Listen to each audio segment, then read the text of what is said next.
Fortune. So today I have Lewis from his YouTube channel, Smaulgld, as well as website, on for discussion today. Not necessarily an interview, but just kind of a lively discussion between us about wherever it leads us: silver, gold, China, the dollar. I have a couple different things on my list I'd love to talk about. But we're going to start off talking about JPMorgan.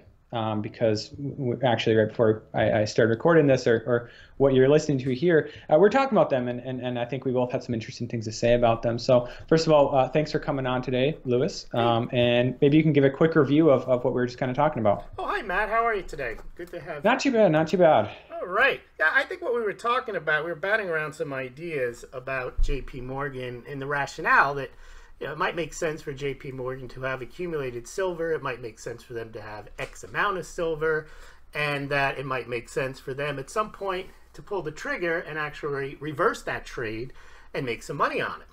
And that's all fine, and that's speculation. The issue I have with the whole story is that other than the silver that is in the COMEX vault, we have no indication that they have silver anywhere else. Now, people have suggested they may have it in the form of silver eagles, they may have it in the form of Canadian maple leafs, they may have it in the form of bars. That's fine, but that's pure speculation. The other problem I have with it is not only do we not have proof or even an indication other than it might make sense for them to have it, is that why would they have it? And one rationale is, well, they have it, as I mentioned, in order to benefit from a price rise. But the big issue I have with that analysis is if JP Morgan has been accused of, and many people believe, that they are one of the grand manipulators on behalf of the US government to keep the price of silver down, why would they want to let the silver price go up in order to profit? Because they have so many other ways of profiting. They make, I think the other day I reported, they make $24 billion a year not profiting off of silver. And I think that it's possible, if you just want to speculate on silver that they may or may not have, if they're acting on behalf of the government, Matt, that maybe they have that silver in the event that there is some type of silver shortage, and it may drive the price up and maybe decouple the price, the paper and the physical price. Well, then that problem is solved. If they're acting on behalf of the government, as some people think, then they can use that silver to flood the market, not to profit, but to actually suppress the price of silver. So I understand that there's some interesting speculation, but what I object to is that people almost accept it as fact that they have a certain amount of silver, and then they say, well, you can't prove that they don't. But as you and I discussed, the burden of proof is on the person making the assertion, not somebody saying you can't prove that they don't have it. And then I don't buy the assumption that even if they did have it, they would have it for the purposes of driving the price higher. It may be they have it for the purposes of driving the price lower. What are your thoughts on that? Yeah, well, and you already kind of covered this, the distinction between what they openly claim to have on the COMEX, somewhere around 140 million plus ounces of silver, and then what some others claim they might potentially have, 750, 800 million ounces. And I'm there with you. I'm highly doubtful of those higher numbers. It's conceivable, but we don't have any hard data on that. The lower end numbers, I do, I don't know. We should doubt those as well to some extent. I mean, we do talk about how something like the COMEX is a paper market, and it's not to say that there is no silver on the COMEX. I think when people say that the COMEX is a paper market and that it doesn't operate like a purely physical market would, what they mean is that the open interest on the COMEX at any given time might be equal to like a year's worth of production of silver. It's a massive amount of silver, even though the amount of silver in the COMEX is way less. But we can doubt that number for the same reason that we can doubt what JP Morgan's a custodian for SLV, but SLV or other ETPs, exchange traded products, what they claim to have. Same reason, or for the same reasons, we can doubt that the U.S. has the gold that they claim they have. Same reason that we can doubt that that Germany or China or Russia or Kazakhstan, the gold that they claim to have at their central bank. Sure, we can doubt these numbers because none of us realistically can verify it. But at least we have numbers for that 140-ish million ounces. Now, hold on, but Matt, there is a distinction between doubting what the U.S. has, what China has. There's actually, the government is saying that they have it, and so it's good to, or it's SLV, they say they have it. But And it's healthy to doubt that. But when someone says, oh, I think they have 600, of course you should doubt that. Oh, because, yes. Because no one is saying that they have that. JPMorgan hasn't said, we have 800 million ounces, 1 billion ounces of silver. All they're asserting is that there is 145 million ounces of silver in their COMEX depository, and they don't even assert ownership over it. It's possible it is theirs, but that makes sense to doubt. It's healthy to speculate on that, but someone saying they have more silver than that, of course you have to doubt that. There's not even an official number or a bank number or a government number saying that they have that much. Because I can say, well, Goldman Sachs has 600 million ounces of silver. And your first reaction would be, I doubt that. Of course it should be. Where does it say Goldman Sachs? And I can make an argument that I think Goldman Sachs, too, should also be acquiring silver. Why should they let JPMorgan get away with grabbing all that silver? Goldman Sachs is a big bank. Goldman Sachs has the same interests as JPMorgan has. Goldman Sachs wants to protect itself. Why wouldn't they have it? Yeah. And to be clear, that's exactly what I was saying, that yes, we should have a high amount of doubt about those numbers that we don't have any stated, there's nowhere has a COMEX or JPMorgan said that they own that 800 million ounces. Whereas what I was talking about, we can doubt somewhat or speculate on the veracity of the claims of the 140 million ounces. Basically, that's what I was saying. That too, exactly. Yeah, a lot of people always say you can't trust the COMEX numbers. Okay. Then by that recognition, then we can't even say that JPMorgan has 145 million ounces in its COMEX default. Yeah. And to be clear, we were talking about this before or a little bit earlier. You can go too far in the other direction. And when we're talking about this article, it was, if you Google JPMorgan silver COMEX vault, something like that, one of the top results very well might be this article from, it wasn't written by Eric Sprott, but it was over on like Sprott News or Media or something like Sprott Money. And it was basically this guy saying that not only is he doubtful of those claims of 140 million ounces that they claim to have, or whatever it was back then, it's probably even less when it was written. This was a couple years old, I think. But he says that there's no way that they could have accumulated that much silver without the market kind of ended up in a Hunt Brothers situation where the price of silver is going sky high because somebody's cornering the market. Now that I take issue with, because I think absolutely whether even if they did it, I mean, we're not saying they are, but even if they did want to accumulate 800 million ounces over 5 years, they could do it. But certainly 140 million, because if you look at 140 million, I use a billion, a nice round number. It's not perfect, but for the yearly supply coming onto the market between scrap and mining. So 140 million, that's 14% over 5 years, 5-6 years that they've been accumulating it. Whereas you look at a country like India, and you've been reporting on this, thus far in 2018, they're on pace to import like 250 million ounces. And it's not all investment demand, but that's like a quarter of a yearly demand in 1 year, right? Exactly. And the price didn't move up at all. It went down. Right. Or look at the U.S. Mint. I was looking at these numbers. I was on my video I published earlier today. In 2015, they minted and sold, I think it's 47 million coins. Right. I mean that's a pretty decent amount. I mean, JPMorgan would have had to just buy that 3 years in a row and to get roughly to where they're at right now. And yet the price hasn't gone up. It's gone down the whole time. And so I think obviously you and I would agree that enough investment demand can drive up the price, but if you spread it out far enough, it's absolutely possible. It's absolutely conceivable. Right. So what you're saying is that amount of silver being bought doesn't mean that you couldn't have bought that amount without the price rising. I agree, but it also doesn't prove that they did buy that amount. Oh, absolutely. Yeah. I mean, we don't know. I mean, you're right about the COMEX. All we can say is it's possible that JPMorgan or any other entity could have accumulated 800 million ounces over the last 5 years of silver without it driving the price higher.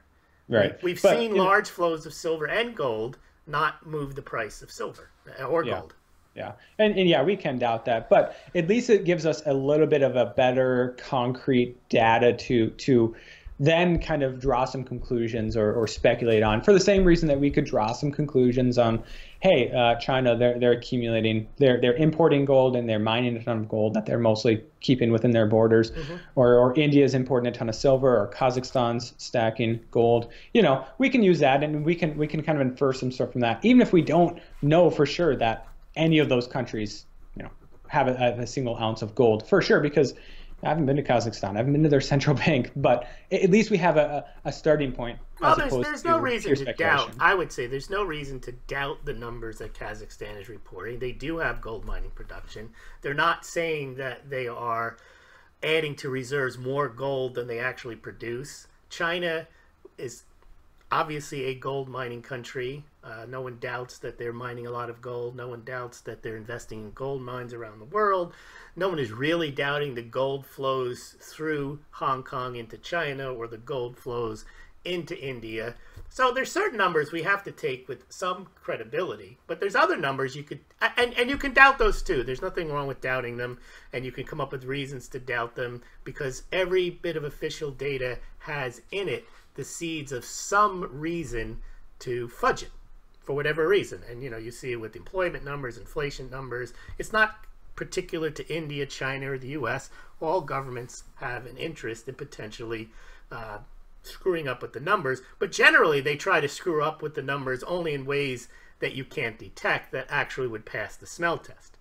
And I don't think the numbers we're seeing of Indian gold imports, or Kazakhstan gold reserves, or Russia's adding gold to her reserves at a very rapid rate, but it's consistent with the amount of gold production that they have, which is still less. So they're not adding every ounce that they produce to their reserves. And I basically do trust those numbers. I don't trust numbers when somebody says, I think they're doing this, and here's my rationale, because you can make rationale, and it's fine. If that's speculation, that's speculation. I think people need to distinguish between speculation, official numbers, and being suspicious of official numbers. And I think being suspicious, I'm most suspicious of numbers that are just rationalized, as opposed to at least being able to point to a particular piece of official data, which also should be viewed suspiciously. Yeah, and I mean, you can really go down a rabbit hole if you do speculate too much on unverified facts. I was reading this article over on Silver Doctors. It was a report by what's his name? Harry Dent. I always want to say Harvey Dent, and I think that's like the Batman character. But basically what he was saying is that all this silver that JPMorgan holds, some people have thought in the past that, hey, JPMorgan's holding this because it's a physical asset, and one day paper assets are going to fall a ton, and who knows, maybe it's going to add some stability to the bank, and so that they don't go under like other banks or something like that. Some people take it a step further and saying that, hey, JPMorgan and many of these other banks are owned by the US government, or have close ties to them, and that they're going to help stabilize the US government in the event of a collapse. Well, you can go down a rabbit hole with this, and here he's basically saying that he believes JPMorgan owns this silver, which is owned by the US government, because the US government owns JPMorgan, which is then owed to China. And so he is able to say that the title of this article or whatever is titled like China is soaking up all the silver demand that it can through the U.S. government, because the U.S. government owns this silver loan to China that I wasn't aware of. And of course, the U.S. government, of course, owns JPMorgan, and that they're soaking up. You can go down a rabbit hole without verified data, and there's many people that unfortunately do that, and they're quite popular. The issue, though, is because people start with the idea that silver or gold are at the center of the universe. And the reason that story with China doesn't make sense is there's so many other issues going on with China. The amount of silver, the value of silver today is insignificant compared to when you're talking about $200, $500 billion worth of tariffs. I mean, a billion ounces of silver is worth $12 billion. We're not even talking about those amounts. So the fact that they would be heavily involved in some type of deal with China to screw them out of their silver, you can buy, as we saw, you could just go out and buy 300 million ounces worth of silver like India did in 2015. It's going to cost you 7-8 billion. It's not going to cost you that much. It's the same issue I have with the 8,133 ounces tons of gold that the U.S. is supposed to have, and people say they don't have. And I think people don't know how much gold is worth. Russia's gold hoard, 2,000 tons, big gold hoard, is only worth $79 billion. And it's the same issue. If the U.S. somehow, supposedly, doesn't have the gold that it has, and it's some type of disaster, you don't think they can go out and buy 2,000 tons of gold, print up $79 billion, and get it if they needed it? I mean, it's almost like, why can't they? If they don't have it, it's not hard to get, and you wouldn't move the markets to get 2,000 tons of gold every few years, and they could have built back their 8,133 tons. So people want to believe these things, that the U.S. doesn't have gold, and not only do they want to believe that, they want to believe that it would have some type of devastating consequence as a result. So we see this a lot. We see the idea where somebody speculates on a fact, and then from the fact, they speculate what the catastrophic consequence would be. Just like we see with JPMorgan, we speculate they have X amount of silver, and then we speculate, we assume they have that, and then we speculate from that what it's going to mean. And again, that's fun to do, but you have to look at the reality of it. For example, with the U.S. gold, if the U.S. really didn't have gold and it was really important that they had it, the U.S. mines gold. They could buy it. And when you say if they were go out and get the gold, it would drive the price up? No, it wouldn't. So if the U.S. really needed to have gold and somehow it didn't have the 8,100 tons of gold, they can get it. And a lot of people, they accept this fact. I see people almost, they sarcastically say, ha, ha, ha, I have more gold than the U.S. has, as if it's a fact that the U.S. doesn't have gold, because they've heard constantly gold commentators insist the U.S. doesn't have gold. And they've offered no proof to show that they don't have it, other than there hasn't been an audit of the gold in however many years since the 1950s. But that doesn't prove that the gold isn't there. It just doesn't prove that the gold is there. And that's a problem I have, and I think all of these types of stories actually do more harm than good to the gold and silver markets, because people expect somehow that these cherry-picked fact or non-facts or speculation are facts, and then they assume that what's going to happen is gold and silver set to skyrocket. And we've seen years of these types of stories, and gold and silver do not skyrocket, which brings us to another point, Matt, that you and I were talking about, is gold and silver are not supposed to skyrocket, other than in a total collapse, in which case you then have to sell them, as we're seeing that Turkey is doing now. It's selling its gold reserves because it has a crisis. So I think people are buying into these stories that they're going to get rich and their gold and silver is set to skyrocket. And then when they don't skyrocket, they're set up for disappointment. And I think the whole ecosystem loses credibility for promoting these types of stories. What do you think? Yeah, well, I get to that in a second. I think I misspoke actually earlier. See, the reason that I was saying Harvey Dent, there's a okay, so it was Harvey Organ that I was talking about. Ah, okay. I didn't think Harry Dent got involved with silver. No. Because Harry Dent, yeah, totally different. Because I think Harry Dent is against gold, but I don't think he comments on silver. No. But he was. I could have sworn I recently saw an article where Harry Dent was predicting, calamity for China's economy, which is a topic for another video. But you're right that despite their massive gold hoards in China, I think a potential economic collapse or a major downturn to China's economy, which is very much a possibility given their credit bubble right now. Mm-hmm. Which a lot of people, they overlook. They just say China has gold, China's set to ride out the storm. No way. It helped them. They'd be better off doing that than better off than not having it. Yes. Better, just like Turkey. Just like Turkey was better off having the gold. Yeah. Yeah, absolutely. But no, yeah, Harry Dent, I think, was saying that they're in for trouble. So I get the two confused. I combine their names together. But anyways, yeah, you're talking about people getting set up for failure. And I put out a video yesterday. It was like, are you making these mistakes, these silver stacking mistakes, and gold stackers as well? And one of the big mistakes that I see a lot of people make is that they, one day they decide to go on YouTube or on the internet or whatever, and they go down a rabbit trail. We've all been down this hole, and all of a sudden they see this video from such and such person saying that silver and gold are going to the moon. which is okay. It's one thing to be bullish on it, but they'll oftentimes also give a very specific time constraint. It's going to happen by the end of this year. It's going to happen within the next month or something like that for reasons A, B, and C. And either A, you stand to profit from this, or B, if you don't get in now, you're going to be in a world of hurt because you're going to be out of a job, you're going to lose your house, you're going to lose your everything. And so and maybe that's a bit of an extreme, but people get caught up in this. It's got to happen right now. And so what they do is they go out with a ton of enthusiasm or fear or patience, or sorry, passion, not patience, but they buy a ton, probably more than they should, maybe not, but they buy a bunch, and then these predictions don't come to pass, and now they're kind of disillusioned, and it's great for maybe those that are trying to generate sales over the short term, but over the long term, it's not a good strategy at all. No. And I mean, it's long term. The people that I would say stack the most silver and gold are those that make it a part of their life, a lifetime habit, a lifetime of stacking silver and gold for retirement, or as you said earlier, inheritance or whatever.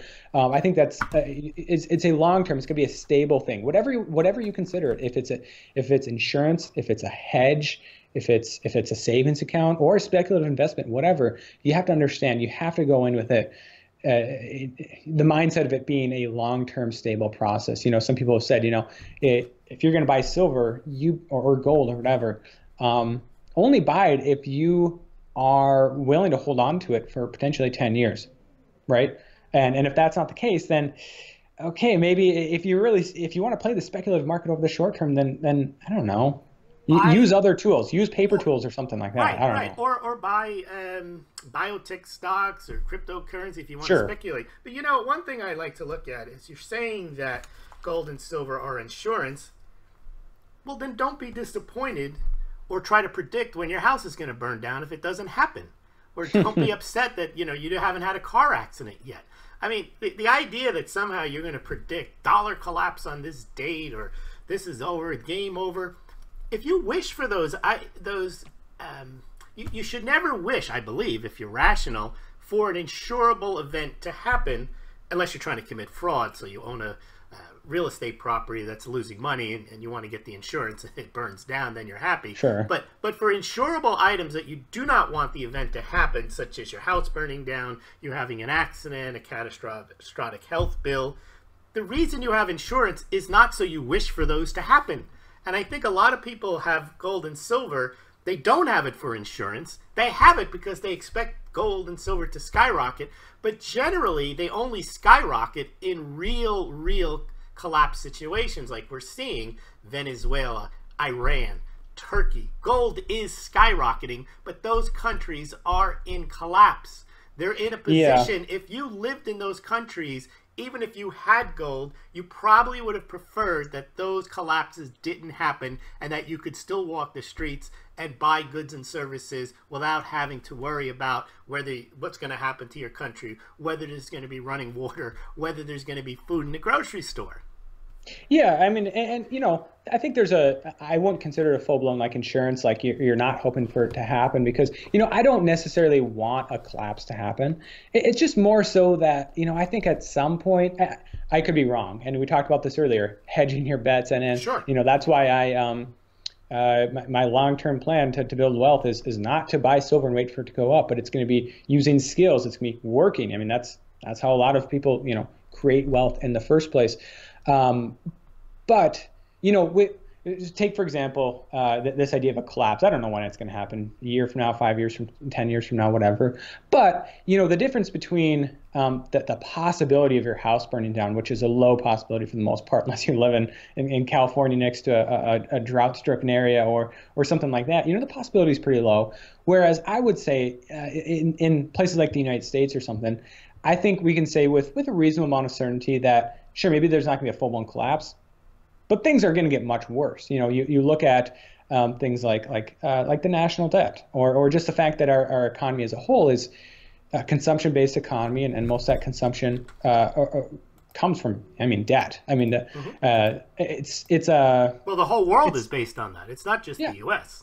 Yeah, and so at some point it kind of becomes a mathematical exercise. Like, I don't know when this is going to happen, but I can see with a reasonable certainty that the United States probably has seen better days right now, and we're probably going to see some much worse days before we see better days again because of kind of the hole we've dug ourselves in. And so, I think you can say like, yeah, I know this is most likely going to happen eventually. Maybe it's going to be a full-blown collapse. Maybe it's just going to be a major decline because of whatever.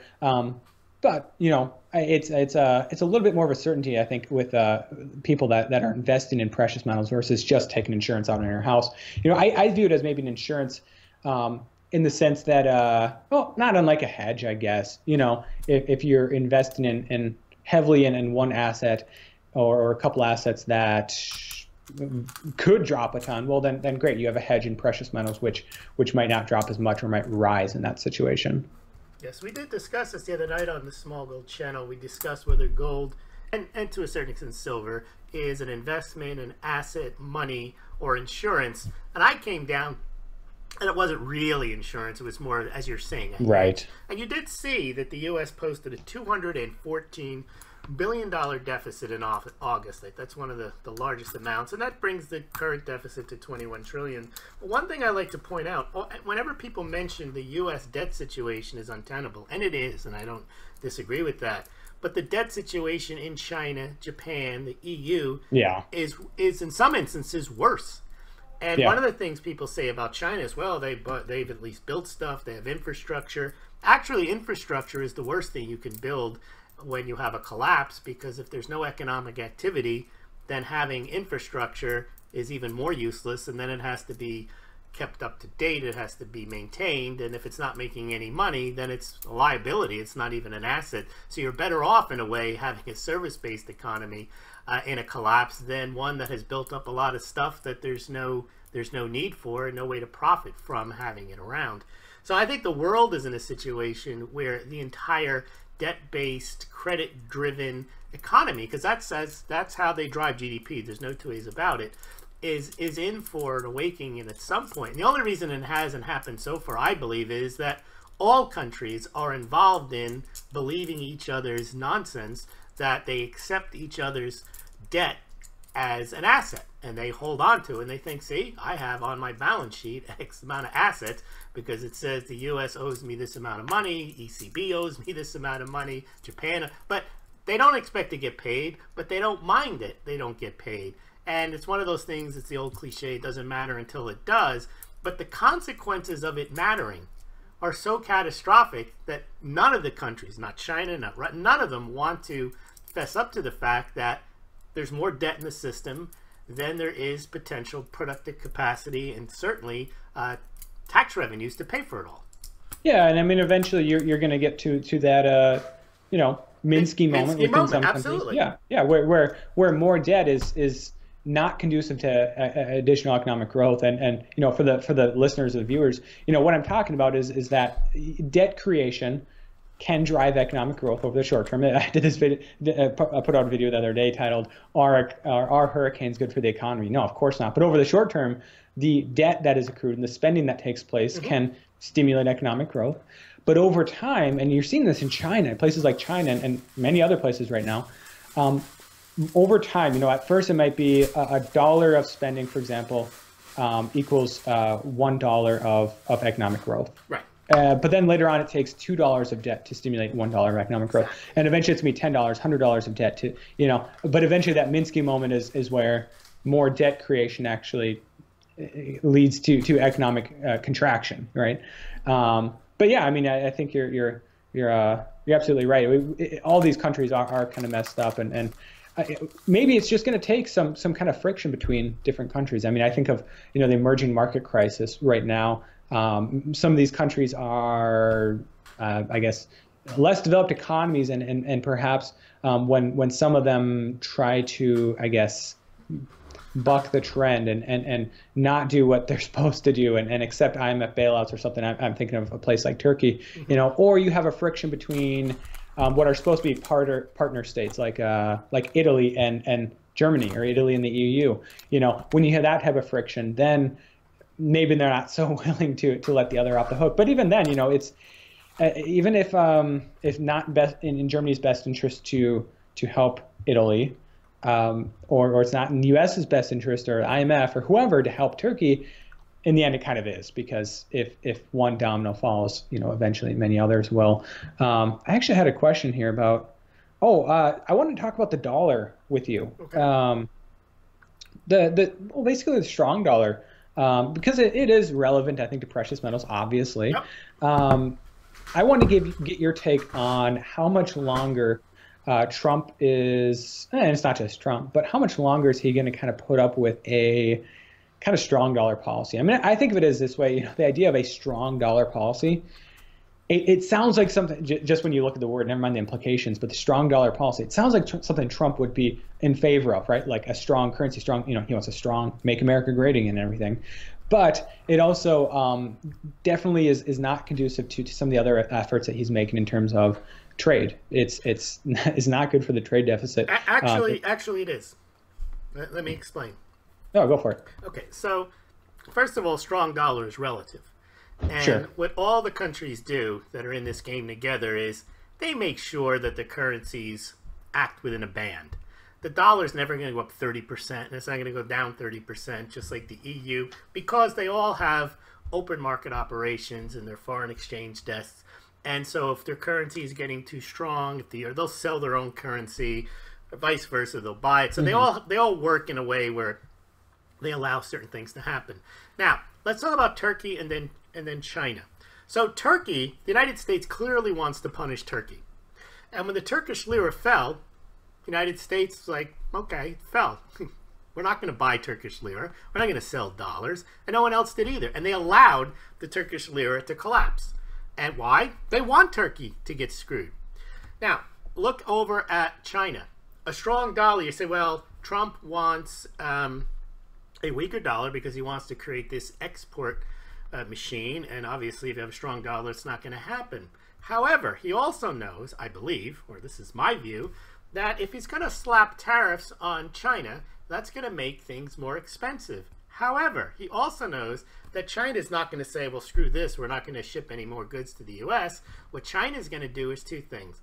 They're going to eat it, and they're going to either subsidize their exporters to the U.S. or provide tax subsidies or tax cuts. And if the U.S. has a strong dollar, that cushions the blow of the price of the goods coming in from China.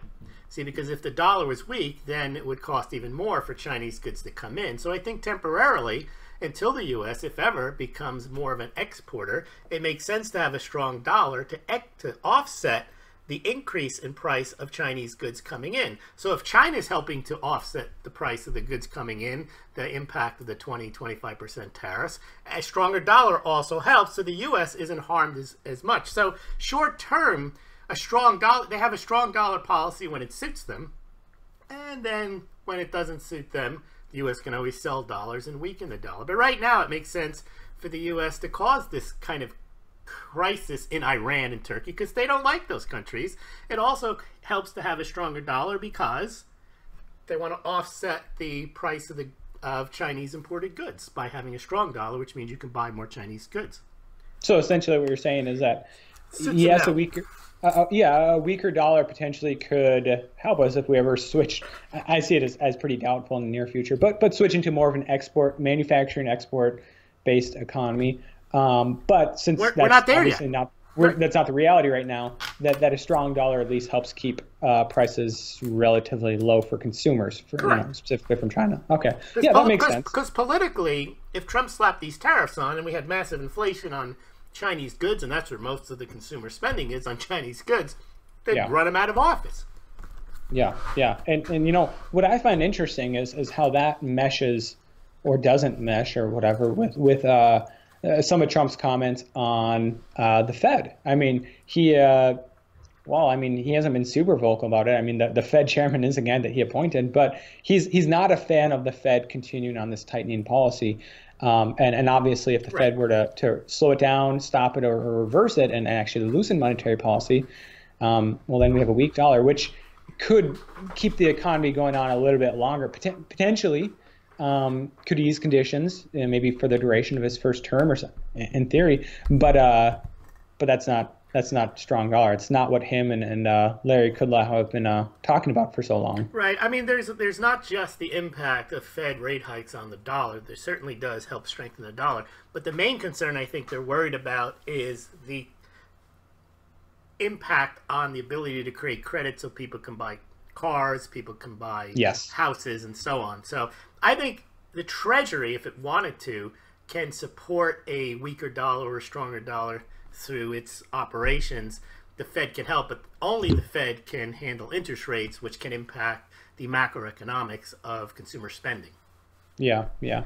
And, I wonder also, talking about Fed tightening, I've for a long time now, I've been talking about how Fed tightening and some other fiscal policy by the U.S. government, mainly them accumulating more debt than investors had previously expected, how that is kind of contributing to this emerging market crisis that people haven't really talked about too much for the last week, but it's absolutely still there in countries like Turkey, Brazil, Argentina, South Africa, and South Iran. Africa. Yes, South Africa. Pakistan to some extent, India, just about every emerging market for the most part. The rupee's at an all-time low right now. Yes, you're right. Yes. Yeah. I mean, it's they've all been impacted in some way, just some worse than others, usually because of their individual political problems and whatnot. But I wonder, maybe you have some insight onto that, because ultimately it's not in full-blown contagion mode right now to more developed markets, the EU, US, right, Japan, etc. But if we're here 6 months from now, the Fed is fully ramped up their quantitative tightening. They've hiked interest rates by another 0.5 percentage point, 3/4, whatever. Where are we at right then? I mean, that's emerging markets are going to be even worse position, and the threat of a contagion, if it hasn't already happened, would be extremely high at that point. Yeah, it's interesting because the contagion effect of Turkey would affect the EU the most, because they have money invested in Turkey. Iran obviously is going to affect those trading with Iran. The U.S. has sanctions on Iran. This seems to be a very big, bold move by the United States against even its own partners, including Europe. And it seems that Trump is very bold in this regard, asking NATO to pay more, working on with Canada and the EU, slapping tariffs on them. He's definitely an America First move, and even if there is global contagion. Now, the question is whether he could pull that off and not have it come back on our shores. It's not like the United States is immune, but in a way, it's more immune than Europe is to an emerging market crisis, and more than some of the target countries. And they can also make special arrangements with countries that they're favorable with. The U.S. still has the dollar as the world's, I wouldn't say necessarily the world's reserve currency, but what most countries are using, and it can use that as a weapon. And I don't think the U.S. has used it as much in the past. They may have done military actions, some say, to protect the dollar, but they haven't wielded the dollar as much as I think they're doing now with, you can't use the SWIFT system. Now, some say that what this does is it encourages other alternative systems, like the Chinese payment system, people trading in other currencies. That's all true. But there's a cost to doing that, because it's not currently as efficient, it's not currently as advantageous than if they were just on the dollar system. Now, who knows if that'll change? I think it's a bold move to try to reestablish the United States in a much more powerful position than it was 5, 10, 15 years ago. Yeah, that was another thing I kind of had on my list is some of these countries. Sure, maybe this strong dollar, maybe we're targeting Iran, Turkey, some other countries that we aren't necessarily a fan of, but the collateral damage has been extensive. Yes. Every emerging market, basically. But not in the U.S. yet. See, that's the issue. No. You're correct. Not in the U.S. yet. Stocks are close to an all-time high. Maybe it drives capital to the U.S. as a result of that. I think it absolutely has. I mean, it's a bit of a I don't know if self-fulfilling prophecy is the right word. At some point, kind of, but you have Turkey, those that hold Turkish assets. Turkey's economy goes belly up. Well, they move their capital, their investments, whatever, into the dollar, the bonds, to U.S. equities, and someone asked me today, before I forget, you know, the Turks sold $4.5 billion worth of gold. I wonder who was on the other end of that. Who grabbed that gold? Was it the U.S.? Was it China? You know, yeah, it's a good question. But yeah, I mean, and they're selling all this to get into, I mean, U.S., maybe some other, you know, the euro or whatever else. But you know, you add on to that. Well, now that they've done that, now that they've gotten into the dollar, they've exacerbated kind of this dollar shortage or expensive dollar overseas. Yep. And now it's made the problem worse for all the other emerging markets. And so people follow suit in those markets and move into the dollar and the US system, and it makes it worse and worse and worse. And so I think we've absolutely seen that. And you're right. I mean, I've said this, that, you know, as this emerging market crisis plays out, sure, there is going to be a lot of money that flows into the US system, into the dollar, into U.S. equities, as well as, you know, euro and the yen and whatnot. But I still don't think that, you know, if we have significant, I don't know, damage to the economies of not just Turkey, but we're talking Brazil, Argentina, South Africa, India, potentially, you know, Mexico. Eventually, that's going to spill over, and I do think that the U.S. will be probably last or close to last on that list. I mean, the other ones that I think of as having a high exposure to emerging markets would be the EU, China, and then two other countries. Well, I should say Japan and South Korea as well. And then the other two countries that I think are just overdue for a major decline in their economies, Australia and Canada. But the U.S. very well could be last, and they could benefit from it over the short term. Well, Matt, a stronger dollar, etc. A lot of these events that, if you take to the logical conclusions, if nothing else changes, then would lead to an issue. So, for example, the end of the petrodollar, people have been going with that narrative for a long time, but things have changed because Saudi Arabia is no longer the world's largest oil exporter. That's not why people hold dollars. Indeed, the United States is now a major oil exporter, so that demand is now why people might need some dollars to buy oil from the U.S. So we see those type of changes. The only thing, and that's why anything that's happening now is subject to change, but the only thing that is on an inexorable path towards nothing can change it is the debt. That's it. Everything else you could say, well, what's happening now, if it continues, will cause a crisis. Maybe not, because there's always some superseding, intervening event that can change it. But the debt, they can't. Everything, every country, it just keeps adding more and more debt, and that's the issue. Yeah, well, nothing can change that because it's not going down. I should add, talking about this emerging market crisis. So Turkey's got their own political issues. Brazil has their own political issues, and on and on. South Africa is dealing with major issues there as well. But kind of the overarching theme that I already discussed here has been Fed policy and how it's affected the dollar, because these countries are so reliant on the dollar in the first place.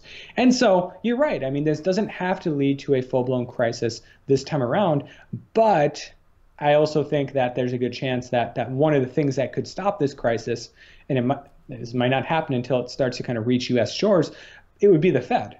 It would likely be the Fed because the other side they're the cause of the whole thing since 1913. Right. I mean, the Fed and the other piece of it is U.S. The U.S. government and their issuance of treasury bonds, and then how that soaked up U.S.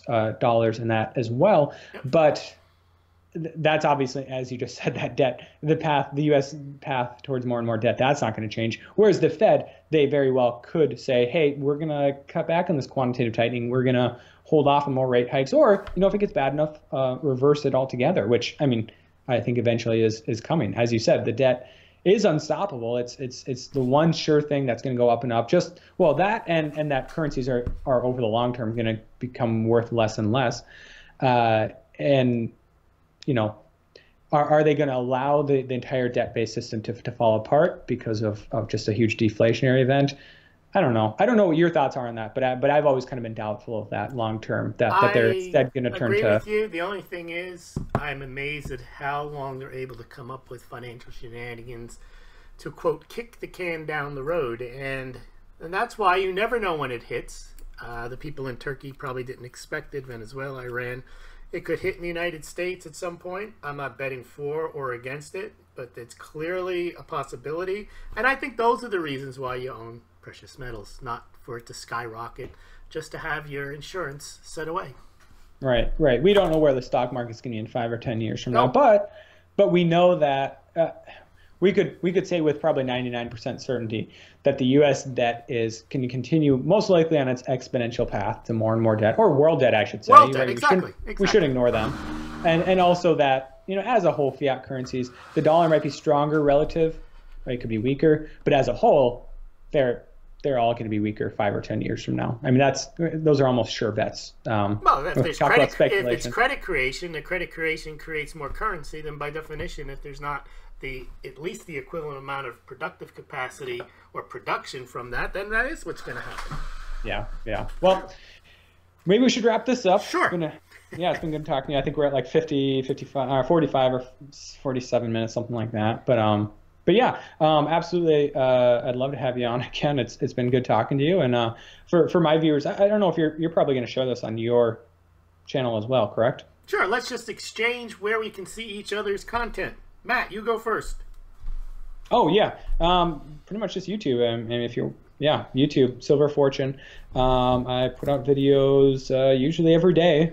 Variety of topics. I mean, I think people kind of assume Silver Fortune, this guy focused on silver, and that's true, but I do talk a ton about just about everything we talked about in this video today, markets, about economies and debt, and I don't delve into politics as much as you do, Lewis, but I cover a little bit of this as well because all this is kind of inherently political in the first place. But yeah, Silver Fortune on YouTube.